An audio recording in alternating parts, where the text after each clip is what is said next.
يا ريت نفهم إن كل العلاقات الإنسانية خلقت للراحة والرحمة. المعنى ده ربنا سبحانه وتعالى أرادوا أن يوصلوا لينا في مواطن كتير من القرآن الكريم.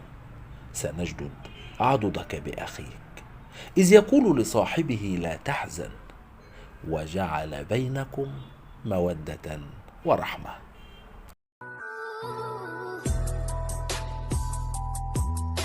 ما اتخلقناش لإثبات حسن النوايا ولا للسعي للانتصار على بعضنا في أوقات الخلاف، وما اتخلقناش عشان نستنزف أيامنا في علاقات صعبة ولا عشان ننفق أعمارنا في صراعات خايبة.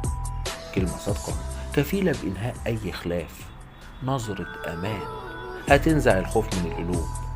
الحياة بتجري بشكل مفزع، والعلاقات اتوجدت أساسا عشان تكون بمثابة استراحة ومتكأ للقلوب، مش عشان تكون خالص مصدر تعب ومشقة لقلوبنا.